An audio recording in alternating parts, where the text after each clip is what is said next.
காலை நேர பிரதான செய்திகளின் ஊடாக நர்மதா சிறில் முதலில் தலைப்பு செய்திகள். நாட்டில் அரிசி தட்டுப்பாடு அரசாங்க தரப்பில் இருந்து வெளியான அறிவிப்பு. மட்டக்களப்பில் சந்தேக நபர் ஒருவர் துப்பாக்கியுடன் அதிரடி கைது. ஈரானுக்கு ஏற்றம் விடுத்த அழைப்பு நெதன்யாகுவுக்கு பிறப்பிக்க போகும் உத்தரவு. இனி விரிவான செய்திகள். நாட்டில் அரிசி தட்டுப்பாடு ஏற்படுவதற்கு எந்தவித வாய்ப்பும் இல்லை என்று வர்த்தகம், உணவு பாதுகாப்பு மற்றும் நுகர்வோர் நலம்புரி அமைச்சர் வசந்த சமரசிங்க தெரிவித்துள்ளார். நெல் சந்தைப்படுத்தல் சபையிடம் தற்போது சுமார் 1,40,000த்திற்கும் அதிகமான மெட்ரிக் டன் சிவப்பு மற்றும் வெள்ளை அரிசி கையிருப்பில் உள்ளதாக அவர் சுட்டிக்காட்டியுள்ளார். அத்துடன் சந்தையில் அரிசி விலையேற்றத்தை கட்டுப்படுத்துவதற்காக மற்றும் அரிசி இருப்புகளை இறக்குமதி செய்ய தேவையான நடவடிக்கைகள் ஏற்கனவே எடுக்கப்பட்டுள்ளதாகவும் அவர் குறிப்பிட்டுள்ளார். மத்திய கிழக்கில் நிலவும் போர் சூழல் காரணமாக நாட்டில் ஒரு எரிசக்தி நெருக்கடி ஏற்பட்டுள்ள போதிலும் உலகளாவிய மோதல்கள் தீவிரமடைந்தாலும் நாட்டின் பொருளாதாரம் வீழ்ச்சியடைய இடமளிக்கப் போவதில்லை என அமைச்சர் உறுதியளித்துள்ளார்.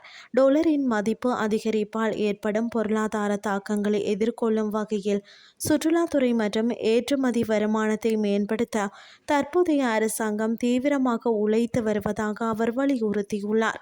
மேலும் கடந்த பெரும்போகம் மற்றும் சிறுபோகங்களை போன்றே எதிர்வரும் பெரும்போகத்திலும் தேவையான உரங்களை இறக்குமதி செய்ய அரசாங்கம் நடவடிக்கை எடுத்து வருகிறது.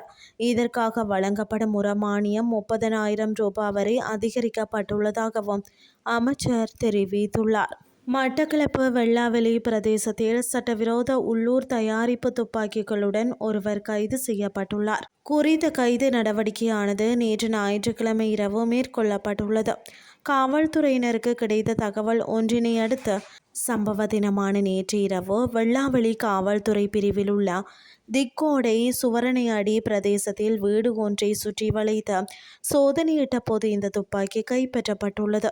இதில் கைது செய்யப்பட்டவரை இன்று திங்கட்கிழமை நீதிமன்றத்தில் முற்படுத்த நடவடிக்கை எடுக்கப்பட்டுள்ளதாக காவல்துறையினர் தெரிவித்துள்ளனர்.